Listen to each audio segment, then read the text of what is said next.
जय हिंद दोस्तों, welcome to ज्योतिर्मय। दोस्तों, आज फिर से हमारे साथ हमारे इंडियन इनसाइड से जुनैद भाई हैं, या फिर यूं कहें जुनैद भाई जिसके अंदर एक इंडियन बसा हुआ है। वो हमारे साथ काफी एक अजीब से कंट्रोवर्शियल टॉपिक के ऊपर डिस्कस करने जा रहे हैं, जो भारत के जो इतिहास है उसके ऊपर एक बड़ा धब्बा है पाकिस्तान की तरफ से। क्योंकि बहुत सारी ऐसी सिचुएशंस हैं, बहुत सारे ऐसे मामले हैं जहां अगर हम देखें तो सिचुएशंस बहुत ज्यादा क्रिटिकल टाइप की नजर आती है। ये यूं कहें कि हिंदुस्तान जो है वो काफी ज्यादा घुटनों के बल बैठा हुआ नजर आता है। उसमें सबसे बड़ा मामला जो इस टाइम पर है वो है 26/11, जिसके ऊपर अभी 2-3 दिन पहले से कुछ आर्टिकल्स आने शुरू हुए, कुछ डिस्कशंस आने शुरू हुए, कुछ क्या नाम है, कहीं ना कहीं एकदम से मामला निकल कर आया है 26/11 का। और ऐसा महसूस होने लगा कि यार कहीं ना कहीं 26/11 जो है वो एक भारत के ऊपर, मतलब महसूस तो पहले से ही है। और मैं पूरा हिंदुस्तान ही वैसे तो इस मामले में इमोशनली जुड़ा हुआ है। मेरे घर में बड़ा खुशी का माहौल इसलिए था क्योंकि मेरी बड़ी बेटी उस टाइम पैदा हुई थी और 5 दिन की थी। घर में एक बड़ा खुशी का माहौल था, हॉस्पिटल से घर आई थी और महज 5 दिन के बाद जो मतलब खुशी का माहौल एकदम से गम का हो गया। और शाम होते होते 26 तारीख को, क्योंकि लगभग शाम के टाइम से एकदम से तड़क तड़ाहट की ऐंठ की आवाज आई। सबसे पहले खबरें आई कि भाई 26 नवंबर 2008 को कि भाई हमला हो गया है और कहीं ना कहीं जो गैंग वॉर है वो अब मुंबई की सड़कों पर हो रही है। The hmm, word was Mumbai की सड़कों पर गैंग गैंग वॉर हो रहा है। वॉर। उसके बाद खबर आई कि नहीं, ये गैंग वॉर नहीं है, उसमें बड़ा पुलिस ऑफिसर मारा गया है, हेमंत करकरे साहब। इसके बाद न जाने कितनी ऐसी खबरें आई कि 2 दिन तक तो इसके बाद खबरें आई कि एक गैंगस्टर पकड़ा गया। बाद में अगले दिन तक जाकर कंफर्म हुआ है कि ये आतंकवादी हमला है। और ये आतंकवादी हमला एक जगह नहीं, कई जगह हुआ है, 5 जगह पर हुआ। और ब्रुटैलिटी की जब फोटोएं आने लगी और सबसे ज्यादा जो जिसे कहते हैं विभत्स तस्वीर जो अगले दिन दिखाई देने लगी, क्योंकि हमारी टीम प्रिपेयर्ड नहीं थी, हमारी आर्मी, हमारी फोर्सेस प्रिपेयर्ड नहीं थी। ये जो तस्वीर आती है, इस तस्वीर ने हिला कर रख दिया, इस तस्वीर ने रुला कर रख दिया। उसके बाद तो सीरीज ऑफ जो फोटोग्राफ्स थी, सीरीज ऑफ वीडियोस जो थी वो दिखाई देने शुरू कर गई। और ऐसा लगने लगा कि यार एक जो मतलब मामला है वो अलग ही है, कुछ ये तस्वीर। और उसके बाद अगर आप देखेंगे तो अलग लेवल इमोशनली जुड़े हुए पूरा परिवार रो पड़ा कि यार हुआ क्या। उस टाइम मैं यूपीएससी प्रिपरेशन भी कर रहा था, तो मेरे जो फ्रेंड्स थे उनके साथ बैठ के जब मेरी डिस्कशन हुई, क्योंकि अगले दिन क्लास भी थी, तो पहुंचे तो एक सन्नाटा सा था क्लास में, अजीब सा सन्नाटा। क्लास में किसी का मन नहीं लग रहा था और बार बार कोशिश कर रहे थे कि हुआ क्या, क्या पकड़े गए, क्या मारे गए, क्या कुछ हुआ या नहीं हुआ। लेकिन हो क्या रहा था, वो धीरे धीरे खबरें बाहर आ रही हैं। भले ही उस चीज को अब 14 साल हो चुके हैं, 15 साल होने जा रहे हैं, 15 साल। जी। 15 साल हो चुके हैं, 16 साल होने जा रहे हैं। हम्म, तो जनाब, अब जो सवाल है वो यही है कि ये हुआ क्या था, उनकी निटी ग्रिटी डिटेल्स। क्योंकि उससे ज्यादा, और सच में जिस तस्वीर के ऊपर या जिस खबर के ऊपर अंदर से खून खौल गया था, और जब दिखने लगा कि मतलब उसके बाद कसम खा ली थी कि इस आदमी को हम देश में नहीं देखेंगे, ये आदमी मेरे देश में होना नहीं चाहिए, चाहे कुछ हो जाए। 26/11 हमला हुआ है, मेजर उन्नी कृष्णन की अस्थियां अभी, संति। जी। चिता अभी शांत नहीं हुई है, हम्म, और यह बंदा पार्टी कर रहा था। 1 दिसंबर की यह खबर है, मेल टुडे की। और अगर आप इसे प्रॉपरली देखेंगे तो मैं इसे लिंक में भेज दूंगा, जो भी है। यह बंदा पार्टी कर रहा था, वहां कसम खा ली थी कि यह बंदा जो सपने देख रहा है देश के प्रधानमंत्री बनने के, इसे देश से भगा के छोड़ेंगे। Yes, I am getting emotional. लेकिन क्या करूं, लोग कहते हैं you are against Rahul Gandhi, yes I am. ये मेरे देश का, इसे मेरे देश से कोई मतलब ही नहीं है, ये बकवास कर रहा है। खैर, मैं इसके ऊपर कम, और अपने पड़ोसी पाकिस्तान जो हमें पसंद नहीं करता उस पर जाते हैं, और वहां से जो कहानी निकल के आती है या जो फैक्ट्स मीडिया में अवेलेबल हैं और जो हुआ, और जो खबरें एक के बाद एक लगातार निकल निकल के आ रही हैं, उनके ऊपर डिस्कस करते हैं कि असलियत में है क्या मामला। तो जुनैद भाई, सबसे पहले इसके ऊपर आप पहले एक्सप्लेन करना शुरू करेंगे, बताएं कि असलियत में मामला क्या था, किस तरीके से था, और किस तरीके से पाकिस्तान ने सिर्फ हमें बेवकूफ बनाया। बेवकूफ जुनैद भाई।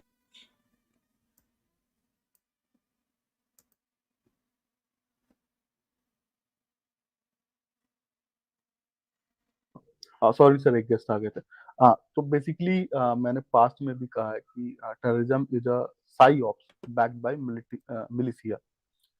तो इसमें बहुत सारे लेयर्स थे जो कि आज तक पब्लिकली डिस्कस नहीं किए गए, और इसके बारे में पहले तो 10% ही डेटा पब्लिक डोमेन में अवेलेबल है, और जो पब्लिक को पता वो 1% ही है, जो कि इररेलिवेंट है। ठीक है, और हम उस चीजों के बारे में नहीं बात करेंगे। पहले तो हम डिस्कस करें कि ये हुआ कब था। तो ये 2008 में ऐसे टाइम में हुआ था जब हमारे जो होम सेक्रेटरी थे वो ट्रिप पे गए थे, क्योंकि इनकी टॉक्स हो रही थी। हाँ, टॉप हमारे सारे टॉप डिप्लोमेट्स थे, मरी में घूम रहे थे, छुट्टियां मना रहे थे। 25-26 का वो पूरा ट्रिप था, और जब ये 26 को जब ये सारा कुछ शुरू हुआ तो स्पेशल प्लेन से इनको वापस लाया गया। और उस वक्त भी जो ये टॉक चल रही थी, होम सेक्रेटरी की लेवल पे जो टॉक चल रही थी, उसमें भी हमने डॉक्यूमेंट्स हैंड ओवर किए थे जो फ्यूगेटिव्स थे भारत में। दूसरी बात, ये एक अर्बन वॉरफेयर था। हाँ, अगर आप टेक्निकल टर्म्स में देखें तो अर्बन वॉरफेयर की प्रीपेयरनेस नहीं थी हमारे यहाँ लोगों को। ठीक है, अभी तक हमने जो भी काउंटर इंसर्जेंसी और जो भी वॉरफेयर देखी थी वो रिमोट एरियाज में थी, रूरल एरिया में थी, फॉरेस्ट में थी, माउंटेन में थी। लेकिन अर्बन वॉरफेयर पहले कभी नहीं हुआ था भारत में, ऐसा सिचुएशन। तो ये उस लेवल की प्रिपेयरनेस नहीं थी हमारी। हाँ, तीसरी चीज ये थी कि जब ये हुआ था उसके 1 महीने पहले आपके एडमिरल माइक मुलन और रियर एडमिरल एस्कॉट और फिर अशफाक कियानी और पासा, अगस्त महीने में इनकी मीटिंग्स हो रही थी अमेरिका में। तो ये कहा जाना कि क्या ये इन्वॉल्व थे यूएस ऑफिशियल्स, अब मैं व्यूअर्स के ऊपर छोड़ता हूँ। जी, ये मीटिंग हो रही थी, ये अगस्त महीने की मीटिंग थी। ठीक है, तीसरी चीज ये थी कि ये जो होटल था, ताज होटल, उसमें ब्लैक वाटर के लोग उस दिन रुके हुए थे। क्या कर रहे थे मुझे नहीं पता, क्या वो सपोर्ट कर रहे थे या फैसिलिटेट कर रहे थे इस अटैक में, मुझे नहीं पता। तीसरी चीज कि अ, मुंबई को अगर आप देखें, अगर आप उस इलाके में रहे हो, कोलाबा उसके आसपास इलाकों में, क्योंकि मैंने काफी ट्रैवल किया उस पूरे इलाके को देखने के लिए, समझने के लिए, तो ऐसा हो ही नहीं सकता कि कोई आदमी पहली बार में जाए उसको सब पता हो कि कैसे जाना है। इवन गूगल मैप्स आज के जमाने में भी आप भूल जाओगे कि इधर से किधर जाना है। तो क्या लोकल सपोर्ट मिला उन्हें? ठीक है, क्योंकि जो मेरी फाइंडिंग्स बोलती है कि हाँ, उन्हें लोगों ने सपोर्ट किया था। हाँ, ये एडमिरल माइक मुलन का जो है और पासा का मीटिंग्स का, नीचे और आएंगे तो उसमें डेट मेंशन्ड है। थोड़ा और नीचे आएंगे तो, और थोड़ा नीचे आना पड़ेगा, 27 अगस्त डिस्क्रिप्शन और 2008। डेट हाँ 7 अगस्त 2008। हाँ, तो एक मिस्टीरियस सी लेडी थी जो कामा हॉस्पिटल के पास जाके ये रास्ता भूल गए थे, इन्हें समझ में नहीं आ रहा था कहाँ जाना है। तो वो मिस्टीरियस सी लेडी आती है, इनको हेल्प आउट करती है, बताती है कि आपको कहाँ जाना है, इधर से किधर निकलना है। ये मिस्टीरियस सी लेडी सिमिलर है, जो अगर आपने फ्रीलांसर मूवी देखी है उसमें वो एक मुंबई की लेडी रहती है जो बुरके में घूमती है और ये सारा कुछ कर रही होती है, उस टाइप की सिमिलर लेडी थी। क्या थी कैसी थी वो मुझे ज्यादा नहीं पता। ठीक है, तो ये उसी वक्त की न्यूज है, और ये इंटरोगेशन में भी चीजें सामने आई थी और पब्लिकली इसको कभी डिस्क्लोज नहीं किया गया। 30 नवंबर की न्यूज है ये। हाँ, हाँ। तीसरी चीज, चौथी चीज ये है कि क्या सिर्फ मुंबई ही था जहाँ पे ऐसा कुछ होना प्लान्ड था? तो मेरी फाइंडिंग्स बताती है कि नहीं, मुंबई नहीं था। मुंबई के अलावा भी और सिटीज थे जिनकी रेकी की गई थी, जिसमें गोवा भी था, आपका कोची भी था, आपका चेन्नई भी था। ठीक है, और उसकी बकायदा रेकी हुई थी, और उसमें मालदीवियन एंगल भी सामने आता है, मालदीवियंस के लोग भी थे। पांचवी चीज कि ये जो तहव्वुर रानाऊ हेडली, ये जो आया था मुंबई, ठीक है, ये उस वक्त और किस एजेंसी के पेरोल पे था? तो फाइंडिंग्स बताती हैं कि वो जो आपकी जो डीईए है, जो ड्रग इन्फोर्समेंट एजेंसी, उसका स्निच था। स्निच मतलब वो एसेट को बोलते हैं, जो कि स्निच वो बॉडी को करते हैं एसेट के लिए। तो उन्हें पता था, हाँ, दे बेटर नो कि ये सब कुछ क्या हो रहा है। छठी चीज कि क्या इससे पहले कोई अमेरिकन सिटीजन था जिसने इंडिया में इस तरह के जो अटैक्स हुए उसमें इन्वॉल्व रहा है? तो फाइंडिंग्स बताती है कि केन हेवुड करके एक अमेरिकन सिटीजन था, जो कि अहमदाबाद ट्विन ब्लास्ट में इन्वॉल्व था, पकड़ा गया था रंगे हाथ, लश्कर के लोग, आईएम के लोगों को फैसिलिटेट करते हुए। ठीक है,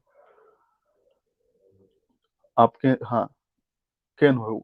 ठीक है, तो क्या ये पैरेलल ड्रॉ करना कि यही सिर्फ हमारे हमन की आशा वाले पड़ोसी शामिल थे इस एक्टिविटी में, ये सही है? तो मुझे नहीं लगता सही है। सातवीं चीज, जो पब्लिकली डिस्क्लोज नहीं है, मैं सिर्फ व्यूअर्स की इंफॉर्मेशन के लिए ऐड कर दे रहा हूँ कि इनके प्लान में रिटर्न बैक प्लान भी था, जो लोगों को नहीं पता। ठीक है, रिटर्न बैक प्लान था, ये वापस जाने वाले थे सारा कुछ करके अनफोल्ड होने के बाद से। नौवीं चीज मैं बताता हूँ, ये जो पूरा क्राइसिस था, इसमें इनको बेसिकली जो प्लान था कि होस्टेज सिचुएशन क्रिएट करना है, और इन्हें पता था कि उस वक्त 3 मिनिस्टर, जिसे ये वजीर बोलते हैं, उस होटल में रुके हुए हैं। एक सेक्रेटरी गवर्नमेंट की, एक मिनट में डॉक्यूमेंट्स में बताता हूँ। अब पेज नंबर 52 पे अगर आप आएंगे तो दिखाएंगे कैबिनेट सेक्रेटरी उस होटल में रुके हुए थे, और ये जो 3 मिनिस्टर्स थे वो गुजरात सरकार के मिनिस्टर्स थे। तो क्या ये अटैक उन्हें खत्म करने के लिए किया गया था? ये भी व्यूवर्स को सोचना पड़ेगा। वो कौन 3 मिनिस्टर्स थे ये मैं जानता हूँ, लेकिन मैं पब्लिकली बता नहीं सकता क्योंकि उनके नाम नहीं आए बाहर। ठीक है, और वो 3 मिनिस्टर आज सेंट्रल गवर्नमेंट का हिस्सा है, और उनमें से एटलीस्ट 2 ऐसे हैं जिनको पूरी दुनिया जानती है। ठीक है, तो जुनैद भाई, इस चीज को बहुत सारे इंडियंस नहीं समझ पाते, और मेरी बहुत सारी बार मैं जहां काम करता हूं, क्लासेस लेता हूं, वहां पर भी बहस हो जाती है। और मैं सच बता रहा हूं कि अल्टीमेटली अभी 2-4 दिन पहले एक खबर आई थी, और वो बाकायदा इंटरनेशनल न्यूज मीडिया से खबर आई थी कि भाई बीजेपी के ऊपर जो है, या हमारी इंडियन पॉलिटिक्स के ऊपर बहुत नजरें गड़ाए बैठे हुए हैं, बहुत तगड़े तरीके से नजर गड़ा कर बैठे हुए हैं विदेशी, क्योंकि उनको एक कमजोर सरकार चाहिए। और मजे की बात मैं आप लोगों को एक सबको बता दूं, जो प्रणब मुखर्जी साहब थे, उन्होंने उस टाइम पर वो फाइनेंस मिनिस्टर थे, उन्होंने एक नई स्कीम निकाली थी। जुनैद भाई, सॉरी मैं आपको डिस्टर्ब कर रहा हूं इस मामले में, रोक रहा वो थोड़ा सा टाइम मैं अपना भी चाहूंगा, कि उन्होंने चलाई थी रिट्रोस्पेक्टिव टैक्स पॉलिसी, लेके आए थे, जिसकी वजह से वोडाफोन और इंडियन गवर्नमेंट का क्राइसिस क्रिएट हुआ था। वो रेट्रोस्पेक्टिव टैक्स के अंदर ये था कि हमें तुम्हारी पिछली सरकारों, मतलब हमें उस डेट से टैक्स चाहिए, इस डेट से, और बहुत सारे टैक्स रिफॉर्म्स किए थे। उस टैक्स रिफॉर्म्स के अंदर, वहां पर उस टैक्स रिफॉर्म्स के अंदर, देखो इसमें कोई डाउट नहीं, कांग्रेस के ऊपर एलिगेशन थे, लेकिन प्रणब मुखर्जी के कॉलर के ऊपर किसी तरीके का कोई दाग नहीं था। भारत रत्न ऐसे ही नहीं मिला उन्हें, उनके कॉलर के ऊपर कोई दाग नहीं था। और जो उन्होंने टैक्स रिफॉर्म्स करने की सोची, उनके टैक्स रिफॉर्म्स को न्यूट्रलाइज करने के लिए, दबाए रखने के लिए, और बीजेपी को राइज को रोकने के लिए, मेरा अपना मानना यह है कि 2011 दुनिया के अंदर जब अरब स्प्रिंग चली, तो वही 2011 था इंडिया में भी एक रिफॉर्म, एक सो कॉल्ड डेमोक्रेटिक मूवमेंट चला था। बिल्कुल। और उसी डेमोक्रेटिक मूवमेंट का असर था दुनिया में अलग अलग जगह पे, जहां जहां अपोजिशन नहीं था, डिक्टेटर्स थे, वहां वहां एनार्की फैली, वॉर क्रिएट हो गया। यहां पर भी कोशिश की गई एक बंदे को स्टैब्लिश करने की, और वो बंदा निकल के आता है जो आज के दिन दिल्ली का सीएम है, और पीछे पड़े हुए क्योंकि यहां पर एक मजबूत पार्टी थी और उसको रोकने का प्लान था। मैं गोवा वाली मीटिंग मेरे दिमाग में गूंजती है जब हमारे प्रधानमंत्री कहते हैं कि तुम्हें पता नहीं है मैं किस दुश्मन से लड़ रहा हूं। सॉरी, मैं इन चीजों को जोड़ रहा हूं, लेकिन मेरे दिमाग में जुड़ रही है वो, मैं उनको रोक नहीं पा रहा कि मैं किन दुश्मनों से लड़ रहा हूं। वो दुश्मन ये है जिसे हम नॉर्मली अलग लेवल का स्टेट या डीप स्टेट या पता नहीं कौन कौन सा वर्ड यूज करते हैं। जो आपने रॉकफेलर वगैरह का नाम लिया वो वही है कि उसके बंदे भी वहां पर कौन से वो एक ऑर्गेनाइजेशन का नाम लिया था, वो बंदे वही ब्लैक है, deep water. State, black water, उसके बंदे भी अगर वहां हैं, और एक मिस्टीरियस वुमन जो रास्ता दिखा रही है, और मैंने खबर दिखाई है, हमने अभी खबर शेयर की है इस चीज की, मिस्टीरियस वुमन, यानी हमारे बीच में लोग इस तरीके के मौजूद हैं। खैर, वो प्रकट होता है उसी दौरान और एकदम से इसका राइज होता है, सडन राइज। इसे कोई शर्म नहीं आती, क्या नाम है, खालिस्तान का सपोर्ट करते हुए इसे कोई शर्म नहीं आती, किसी को गाली बकते हुए, माफी मांगते हुए, उसके बाद कोई शर्म नहीं आती जिस कांग्रेस को गाली बक के आया उसी कांग्रेस की गोद में बैठते हुए, कोई शर्म नहीं आती इसे किसी भी तरीके से सबूत मांगते हुए। जनाब, सबूत मांगते हुए कोई शर्म नहीं आती, गजब है। और ऐसे बंदे को, और ये मतलब टारगेट देखिए किस तरीके से कर रहा है, खालिस्तान मूवमेंट जानबूझकर, हम इस चीज के ऊपर सेपरेटली कवर करेंगे, लेकिन ये सारे प्रोडक्ट वहीं के हैं। एक के बाद एक डॉट्स को आप कनेक्ट करेंगे तो ये वहीं के हैं। और मैं एक वीडियो में प्रूव करूंगा कि जो कांग्रेस और केजरीवाल समझौता हुआ है, ये इसलिए नहीं हुआ कि दोनों को वो है, ये इसलिए हुआ है कि इनकी जो चाल थी ना, इनके नाजायज बाप वो जॉर्ज सोरोस की, कि किसान मूवमेंट की वजह से मोदी सरकार को घुटनों के बल ला देंगे, और किसान मूवमेंट को कोई सपोर्ट नहीं मिला, इसलिए अब नागनाथ और सांपनाथ इकट्ठे आ गए, एक जगह आ गए। खैर, इस पे हम बाद में डिस्कस करेंगे। 26/11 की बात थी, एक इमोशंस निकल कर आए, क्योंकि ये 26/11 मेरे लिए सच में बड़ा इमोशन है, सर इमोशनल आप पार्ट। बिल्कुल सही बोल रहे हैं, सिर्फ इमोशनल ही नहीं, शर्मनाक बात है। आज भी इंसल्टिंग फील होता है जब भी पूरे हाँ, चैप्टर को याद किया जाता है, और यकीन ही नहीं होता कि ऐसा कैसे हो सकता है। ठीक है। और उस टाइम पे अगर आप क्लोजली देखें तो इन्होंने क्या किया, दिल्ली में मीटिंग बुलाई, दिल्ली से एनएसजी भेजी, जबकि इसको कंटेन करने के लिए आप मरीन कमांडोज को भी भेज सकते हैं, जिनका इंडियन नेवी का हेडक्वार्टर मुंबई में है, वो ऑपरेट कर सकते थे और वो सक्षम है इस तरह की सिचुएशन को डील करने के लिए। लेकिन आपको टाइम बाई करना था। ठीक है। क्योंकि वो मिल नहीं रहे थे तब तक, और बाद तक नहीं मिले। ठीक है। इसमें एक टॉप के इंडियन बिजनेसमैन भी थे जो उस होटल में रुके हुए थे, जिनके ऊपर आज के टाइम में यही सेम फैमिली बहुत इल्जाम लगाती है कि सरकार तो एक उनकी है। सेकंड, एक सेकंड, एक सेकंड, टॉप बिजनेसमैन उस ताज होटल में रुके हुए थे, हम्म, ठीक है, नाम हम डिस्क्लोज नहीं करते, जिनको आज हाँ गिराने के लिए पूरी दुनिया एकजुट है, बिल्कुल सर। ठीक है, डन, हम इशारा करके छोड़ देते हैं। हाँ, तो एक्चुअल में ये टाइम बाई कर रहे थे कि ये मिल क्यों नहीं रही, कहाँ छुप गए, और इसीलिए उन्होंने ये टाइम बाई करने की कोशिश की, और फिर फाइनली इतना सब करने के बाद भी वो नहीं मिले। और 3 वजीर तो थे, लेकिन एक और वजीर आने वाले थे। ठीक है। लेकिन ये सिचुएशन ऐसी अनफोल्ड हुई, और ऐसी कोई परिस्थिति रही, या प्रभु की माया बोले, या जो मैं बोलना नहीं चाहता फिर भी बोल रहा हूं, नागलोक से कोई संबंध। ठीक है ना? क्योंकि ये विशेष आदमी का, जो आप समझे कि कुंडली अगर आप देखें तो काल सर्प दोष इनकी कुंडली में देखने को मिलता है, और काल सर्प दोष सपोर्टिव वाला।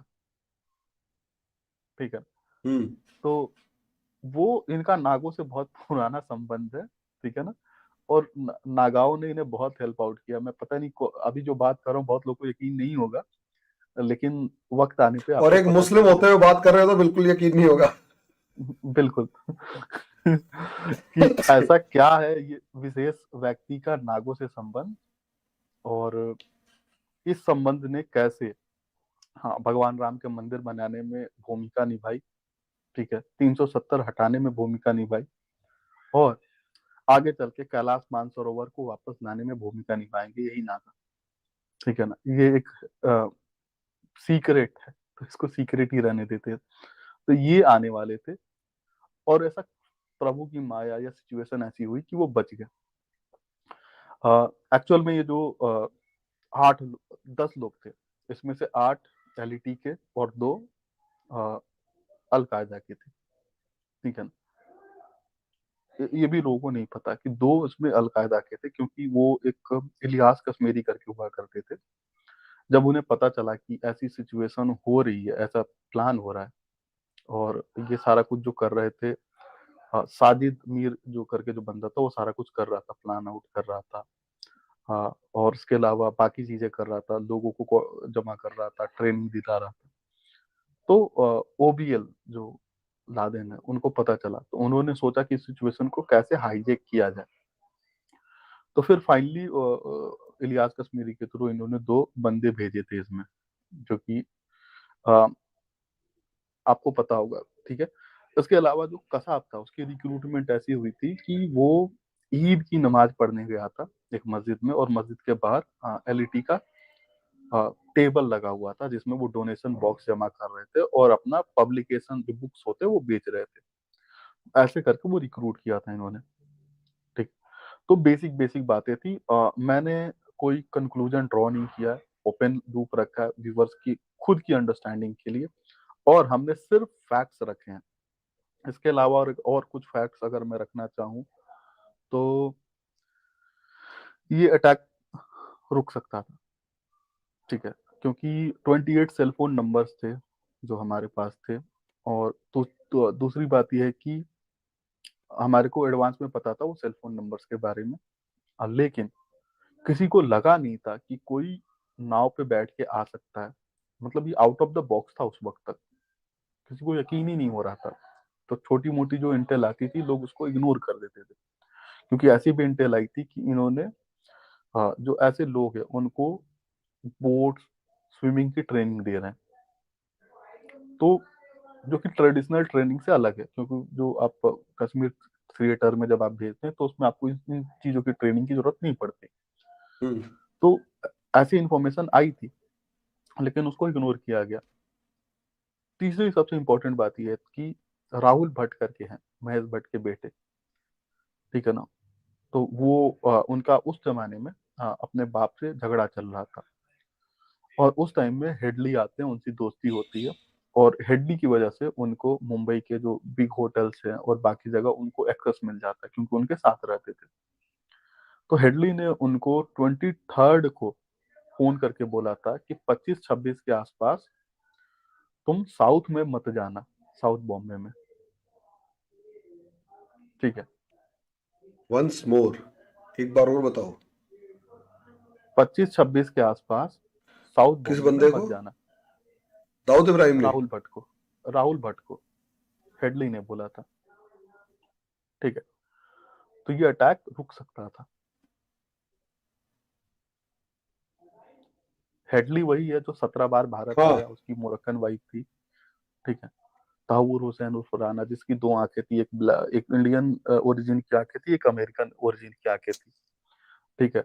वो उसकी एक टेक्निक थी, वो रुमाल लेके ऐसे आंख पे रख लेता था और ऐसे मलते हुए निकल जाता था, और ये आंख इंडियन है तो बोलता था, लोगों को लगता था कि ये इंडियन ही है।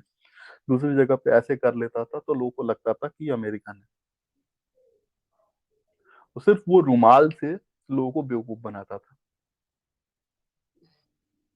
अमेरिकन एक्सेंट में इंग्लिश बोलता था, और उर्दू बहुत अच्छी बोल लेता था, हिंदी बहुत अच्छी बोल लेता था, और इस तरह से लोगों को बेवकूफ बनाता था।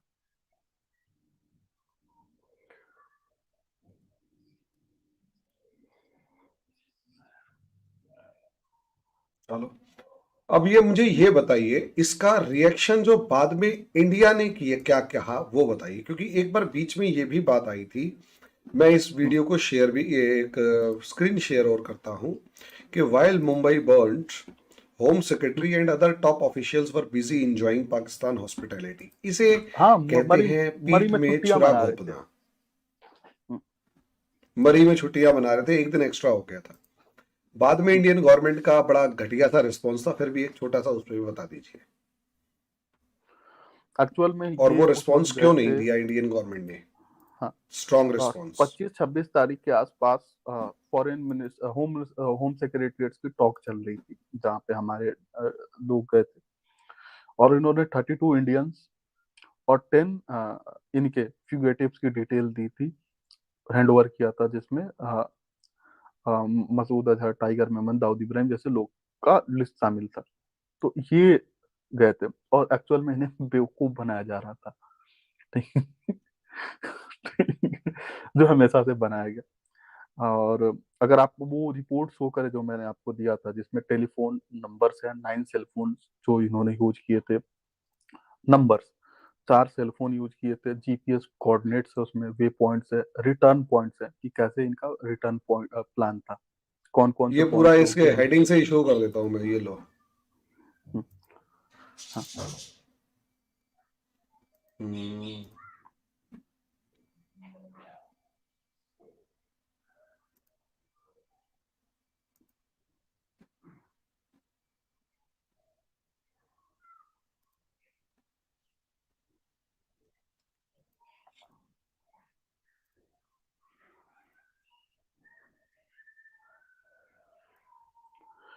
ठीक है, ये एक्चुअल ये में आप इसमें देखिए। शुरू का, हाँ, शुरू का पेजेस साइनेप्सिस है, बेसिक जो सबको पता है, छोटा छोटा डिटेल्स पता है, ठीक है ना। पेज हम्म, नंबर 15 से शुरू होता है एक्चुअल डिटेल्स, जिसमें कि ये फॉरेन पहले तो फॉरेनर ये की। 10 नाम हाँ, 9 नाम जो मारे गए थे।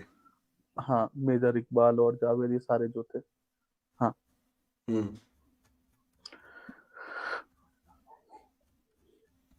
पेज नंबर आ बाय द जाता वे है ये जो, 15। हाँ, हाँ, 15 से ये सारा डिटेल शुरू होता है। हम्म, हाँ, 26 फॉरेनर्स। उसके बाद से फिर जो एनेक्सर 2 है, उसमें जो लिस्ट है, लिस्ट ऑफ आर्टिकल जो उनको मिले, क्या क्या पिकल हम्म, मिले, डीजल कंटेनर मिला, माचिस की बॉक्स मिली, सब में कहाँ प्लेस ऑफ ओरिजिन, सब है डिटेल्स। फिर हम्म, एनेक्सर 3 में जीपीएस सेट्स दिखाए गए हैं। उसके ये अलावा पूरे। जीपीएस सेट्स के वे, हाँ, वे पॉइंट्स बनाए गए हैं, जो कि टेक्निकल डिटेल्स होता है। फिर पेज हम्म, नंबर 24 पे आएंगे तो उसके वे पॉइंट्स, रिटर्न रिटर्न प्लान दिखाया कि कौन से कोऑर्डिनेट्स के साथ ये वापस आने वाले थे। 24, route actually followed for reaching Mumbai, annexure 3, और हाँ, इसी प्लान्ड में रूट नीचे। For return journey after attack. हाँ,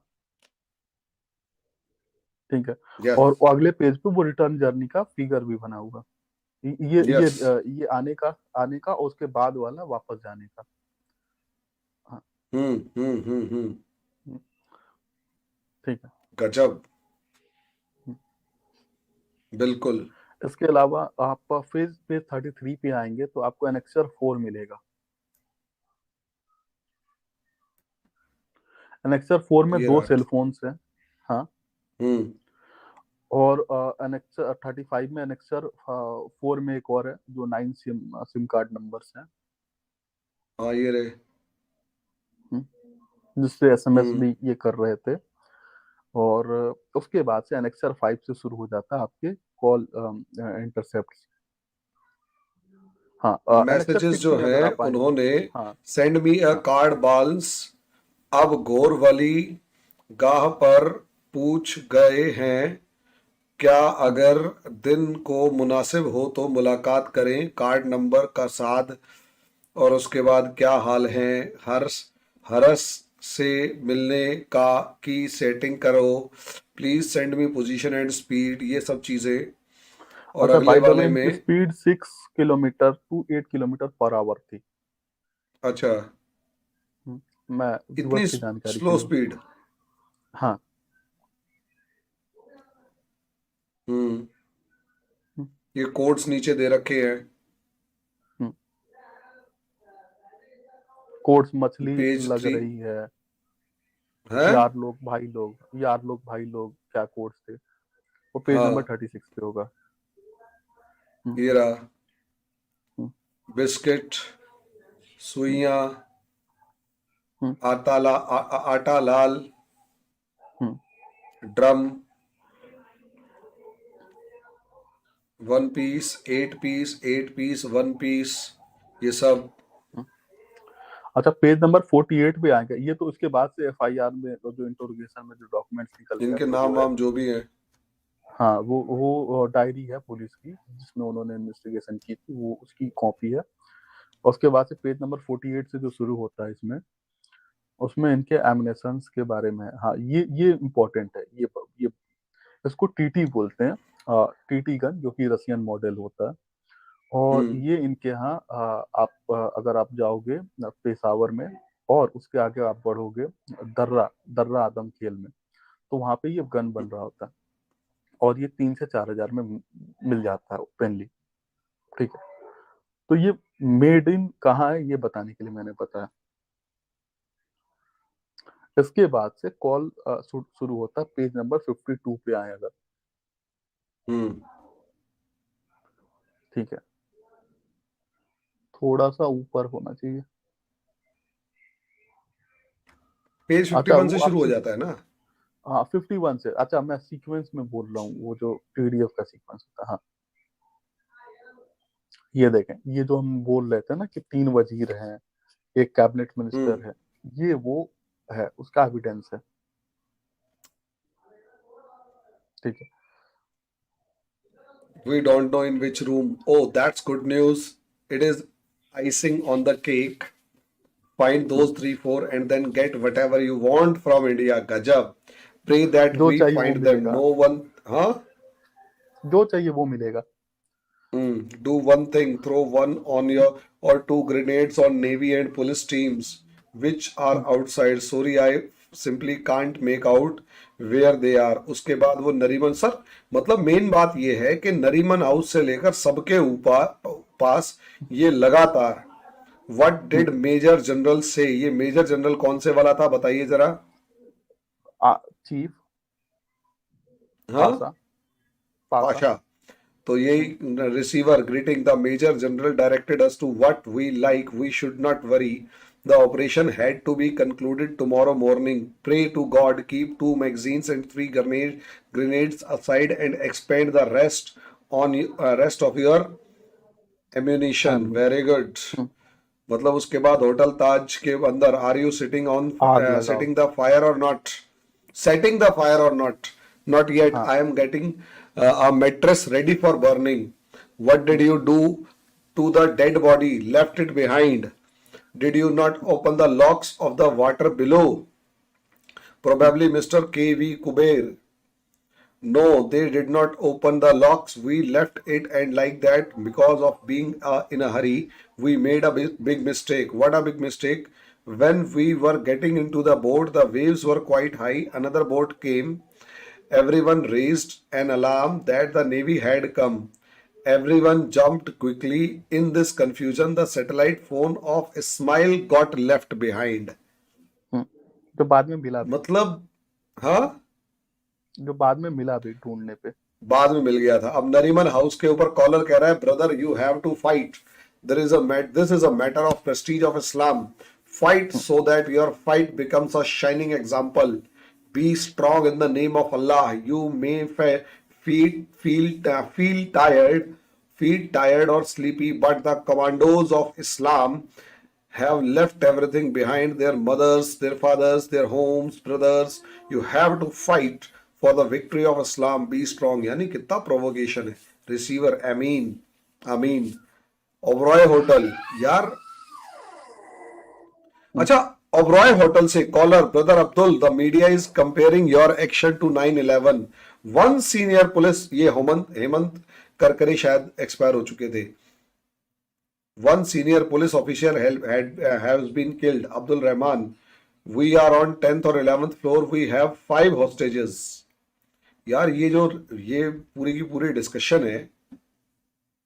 हेलो,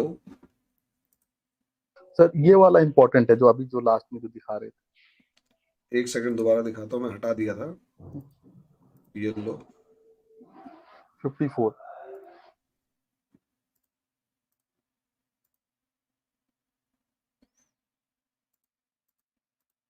ये लो 54 पे होटल ताजमहल, कौन सा वाला? यही वाला, यही वाला।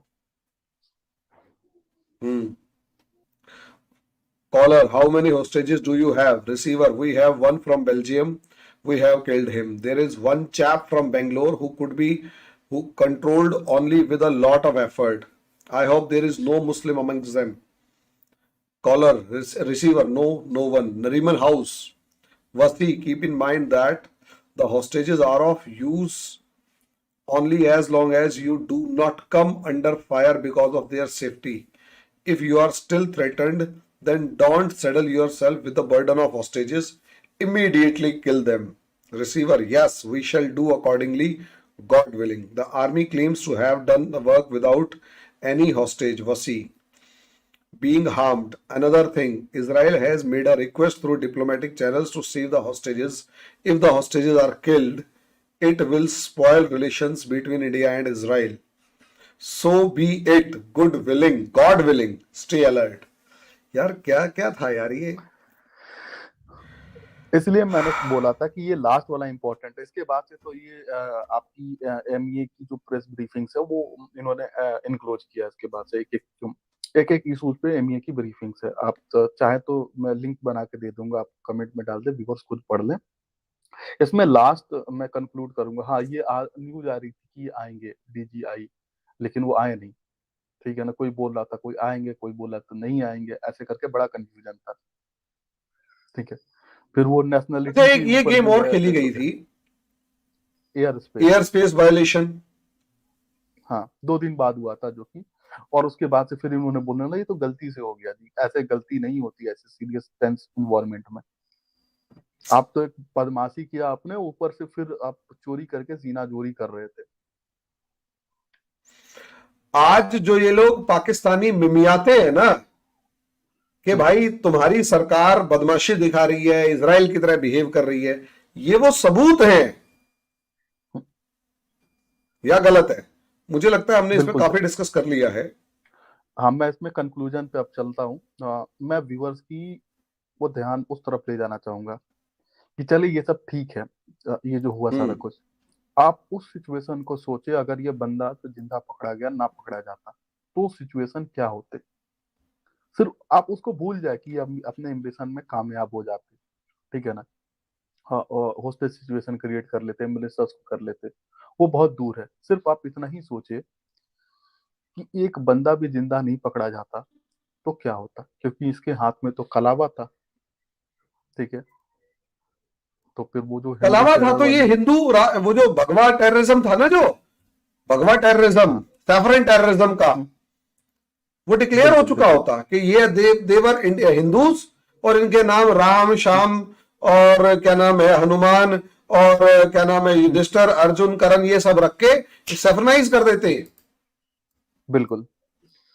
एक्चुअल में इनका प्लान जो था वो 3 लेयर का था, सिचुएशन के बेसिस पे। ठीक है ना, पहला लेयर था कि अगर ये कामयाब हो जाते हैं होस्टेज सिचुएशन क्रिएट करने में, तो उस टाइम पे ये डेक्कन मुजाहिदीन के नाम से आते हैं और एक हैदराबाद के एक स्टूडेंट की आईडी यूज करते और अपने आप को शो करते कि वो भारतीय ही हैं। और फिर वो जो कांधार में जो हुआ था, हाईजैक सिचुएशन क्रिएट करके, होस्टेज सिचुएशन क्रिएट करके, फिर एक्सचेंज करना, जो कि भारत में जो जेलों में बंद है टेररिस्ट, उनको एक्सचेंज करना, वो हो रहा होता। ठीक है, जिसके बारे में कभी डिस्कस नहीं किया गया। अगर वो ना होता, मिनिस्टर नहीं मिलते, तो छोटे मोटे लोगों को एक्सचेंज करके अपना रिटर्न बैक प्लान कर लेते। ठीक है, और वो बेसिकली वो किसी और कंट्री के थ्रू होके जाते, दिखाते कि कहीं और गायब हो गए। ठीक है, लेकिन वो निकल जाते क्योंकि इनका जो वे पॉइंट था वो कर्व वे पॉइंट था कंपेयर टू, तो वो मिडिल ईस्ट अपना पोर्ट्रे करते और बीच में उनका शिप पे एक्सचेंज हो जाता लोगों का। एक नाव आती, हाँ, हर भारतीय को उन्हें सैल्यूट करना चाहिए। और क्योंकि इनकी वजह से इतना बड़ा काम हुआ और इतनी बड़ी जो नेशनल इंटरेस्ट की जो चीज हुई ना, हम और आप सोच नहीं सकते। ये तुकाराम ओमले जी के सीने पर 20 गोलियां जो मारी गई थी AK-47 पर, हम्म, इनकी सीने ने भारत की इज्जत बचा ली, भारत को मिसगाइड होने से बचा लिया। वरना पिछली हम्म, वाली सरकार इनको भी हिंदू घोषित करके सैफरन टेररिज्म का एग्जाम्पल देके और न जाने क्या क्या, क्योंकि उस टाइम पर सैफरन टेररिज्म का एक डिस्कशन चल चुका था मेजर पुरोहित से लेकर, और क्या नाम है हमारे जो अभी एमएलए साहिबा हैं अभिनव जो भारत, सुप्रीम, अभिनव भारत के नाम पे जो सारा चैप्टर लिखा अभिनव गया। भारत के नाम से जो किया, इस व्यक्ति की सीने पर लगी गोलियों ने हमारे देश को उस बेवकूफ बनने से बचा लिया। इनको शत शत नमन। तुकाराम ओमली जी को हिंदुस्तान कभी नहीं भूलेगा कि भारत के सीने पे जो घाव लगे थे, इनके इनके सीने पर घाव लगने से उस घाव को और ज्यादा गहरा होने से बचा लिया, या यूं कहें मरने से बचा लिया। वरना और आज भारत अगर ये हमेशा डिस्कशन वीरों हो की रहा होता भूमि ना, रही है। है, भारत हमेशा से वीरों की भूमि रही है। इसने हाँ, हमेशा वक्त वक्त पे वीर जन्म दिए हैं, जो देश के हित में जिन्होंने काम किया है। कि ये इन हमारा दुर्भाग्य है कि हमें कायर मिले पॉलिटिकल लीडरशिप में, लेकिन वीरों की कमी नहीं रही इस देश में। चलो खैर, कंक्लूडिंग रिमार्क आप जो बता रहे थे, कंक्लूडिंग माफ रिमार्क ये कीजिएगा है वो। कि इसके पास हिंदू आइडेंटिटी थी, ठीक है। सब फेल हो जाता तो ये एक हिंदू आइडेंटिटी के साथ मरता, और पूरी दुनिया हमें ताना दे रही होती कि ये तो दहशतगर्द है, और शायद 2014 में आप मोदी era नहीं देख पाते, ठीक है। क्योंकि वो जो टाइम फ्रेम था ना, जिस टाइम में ये जो हिंदू टेरर की बातें होने लगी थी, तो एक देश का बड़ा वर्ग इस क्या बोलते हैं साइऑप्स में आ चुका था कि हाँ सच में ऐसी कोई चीज एग्जिस्ट करती है, ठीक है। कुछ लोग हैं जो हिंदू मुस्लिम के नाम पे ऐसा कुछ करते हैं, और हिंदू ठीक है। टेररिस्ट हैं। हाँ, और मैं खुद एग्जांपल हूँ आपका इस बात का, क्योंकि शुरू में मुझे भी लगता था कि क्या ये अभिनव भारत वाले ऐसे हैं क्या। फिर डॉक्यूमेंट्स पढ़ने पे, लोगों से बात करने पे चीजें काफी क्लियर हुई, ठीक है। और ये ऐसा चैप्टर है जिसको मैंने इतना रिगरसली स्टडी किया कि मैंने सिर्फ वही बातें की जो पब्लिकली डिस्क्लोज नहीं है, ठीक है। और उसमें से भी अगर मुझे 10 चीजें पता है तो सिर्फ 2 ही चीजें बात की जिसके मेरे पास एविडेंस है, ठीक है। मुझे क्या पता वो इम्पोर्टेंट नहीं है, क्योंकि उसको एस्टेब्लिश करने के लिए मेरे पास एविडेंस नहीं है, लेकिन मैंने उस डायरेक्शन में इशारा जरूर किया, क्योंकि जो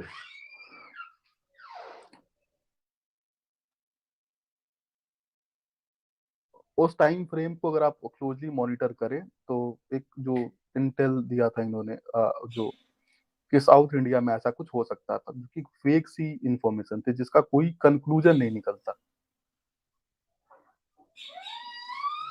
जो हमारे इंटेलिजेंस शेयरिंग मैकेनिज्म के थ्रू इन्होंने किया था कि हम तो बहुत चाहते हैं, भारत के हित में है, ऐसा वैसा। और जो आपने भारत के रिस्पॉन्स की जो बातें की, अगर आप ओबामा के बुक को पढ़े क्लोजली, तो उन्होंने लिखा था, हाँ एक्चुअली लिखा नहीं था, मजाक उड़ाया था, बोले कि भारत का रिस्पॉन्स जो था ना, जो भारत चाहता था, जो चाहता था वो कर सकता था, क्योंकि वो they have been caught red handedly, और वो अपनी गलतियों की वजह से रेड हैंडेडली, नहीं तो इनके प्लान्स में कोई लूप होल नहीं था। वो तो भला वो तुकाराम आमले जी का, जिन्होंने इस प्लान को लास्ट मोमेंट पे जाके फॉइल मतलब तोड़ दिया पूरी तरीके से, क्योंकि एक बंदा पकड़ा गया, और उसकी सिक्योरिटी में खर्चे कितने हुए, 31 करोड़। आईटीबीपी को 28-29 करोड़ गए थे सिक्योरिटी एंड मेंटेनेंस के नाम पे। मुझे उसका एक चीज पूछनी है, हम्म, आ, चाहे तो आप इसका जवाब दीजिएगा, चाहे नहीं दीजिएगा।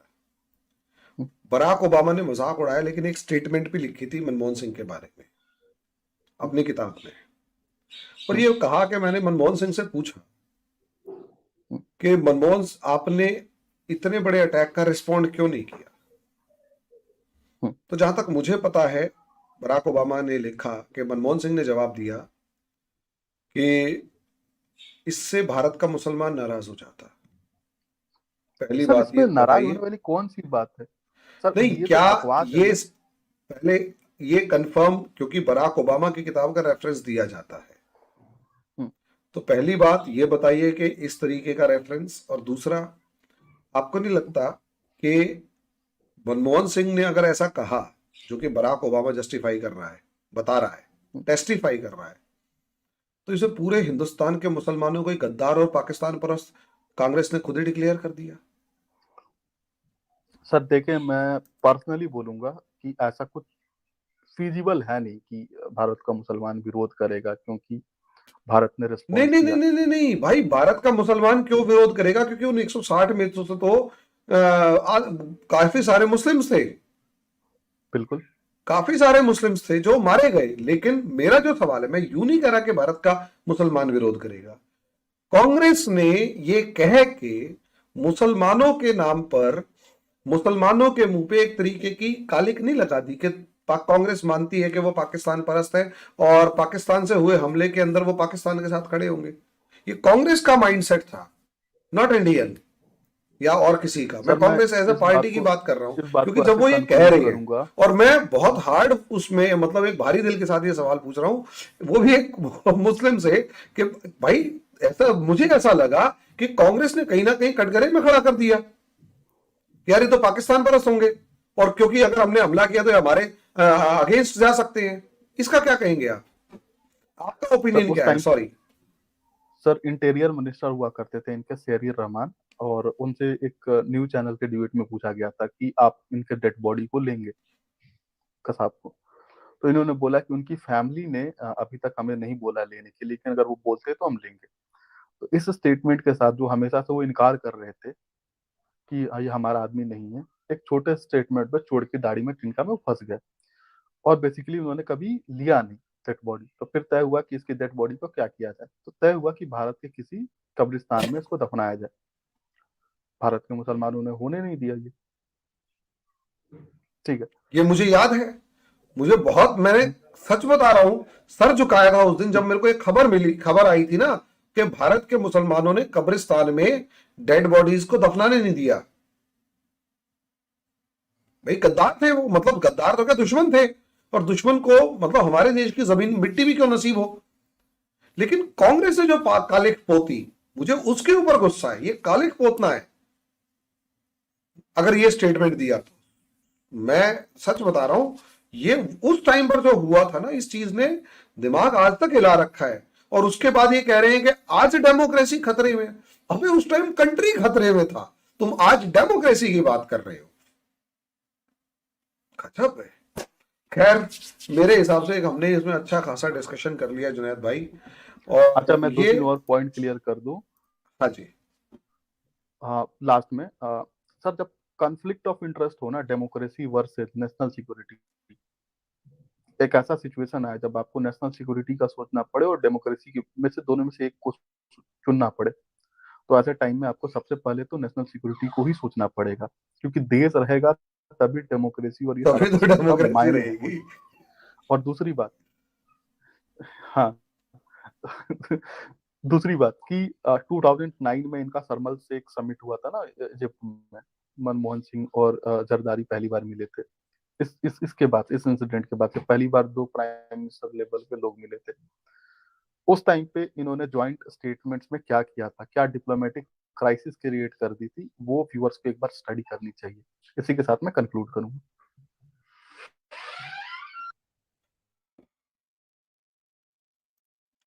तो दोस्तों, वो जो डिप्लोमेटिक क्राइसिस था, वो फिर कभी भी डिस्कस करेंगे, हमें पता है। और डिस्कस तगड़े वाला करेंगे उस पर भी, क्योंकि ये बड़ी बेवकूफियां थी पिछली सरकारों की। मेरे से बहुत सारे मेरे स्टूडेंट्स पूछते हैं यू आर प्रो बीजेपी। मैं उनको भी कहूंगा कि भाई ये सबूत जो मैं दिखा रहा हूं ना, उस टाइम तुम लोग तो बच्चे थे और हम तुम्हारी जगह खड़े हुए थे, और हम रो रहे थे, रो रहे थे लिटरली, यार मेरे देश के साथ हो क्या रहा है। आज हम खुश इसलिए हैं क्योंकि हमने वो दुख देखे हुए हैं।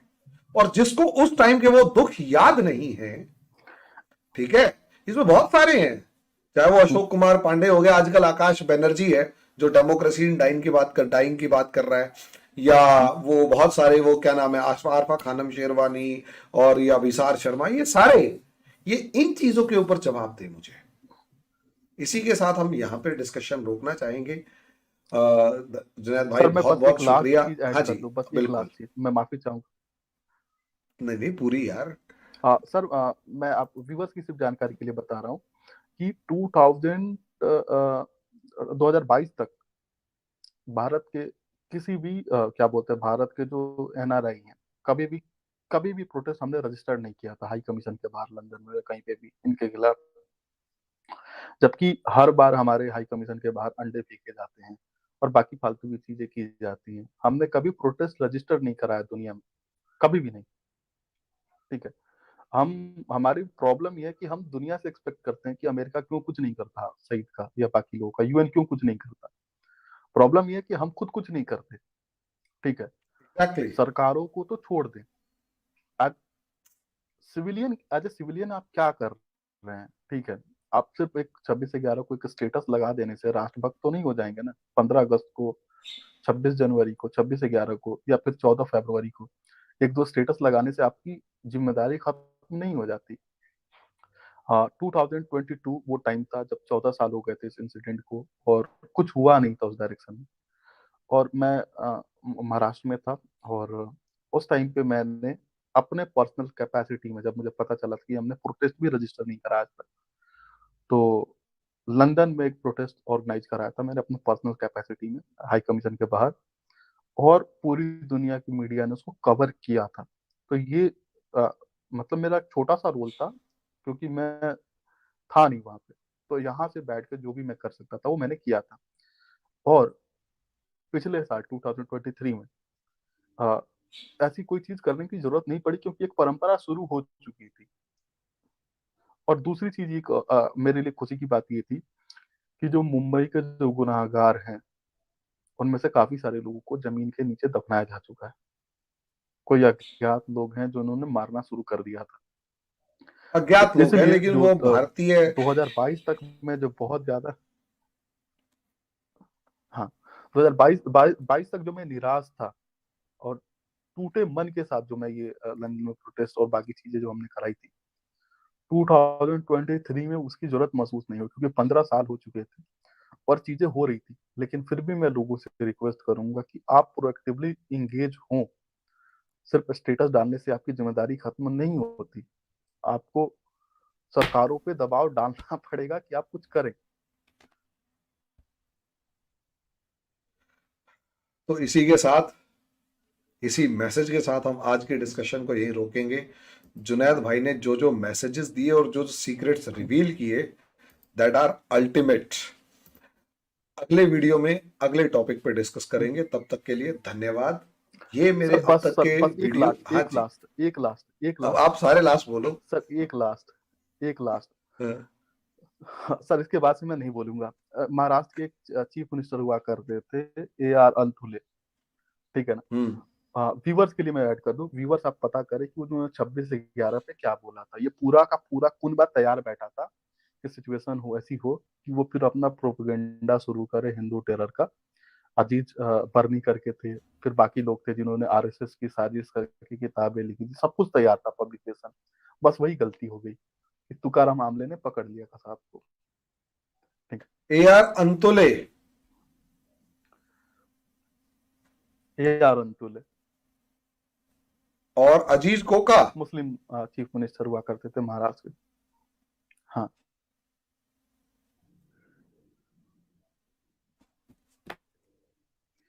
चलो इसके ऊपर भी एक डिस्कशन करेंगे। सैफरन टेररिज्म के ऊपर एक डिस्कशन करना है मैं।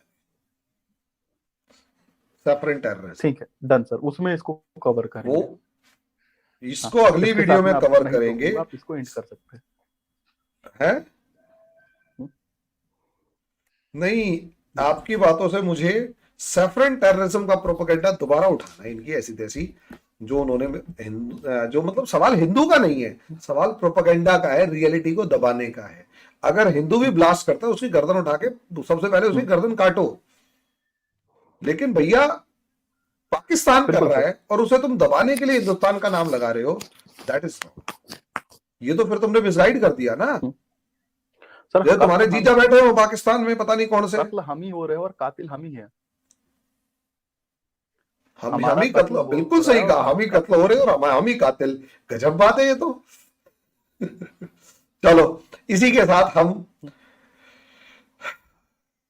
सैफरन टेररिज्म के ऊपर अब यही वाली हेडिंग होगी, हम ही कत्ल हो रहे थे और हम ही कातिल बताए। इसी के साथ इस वीडियो को यहीं अंत करते हैं। अगले वीडियो में अगले टॉपिक पे डिस्कस करेंगे। जुनैद भाई बहुत बहुत शुक्रिया। अगले वीडियो के लिए हम तैयारी करते हैं। धन्यवाद।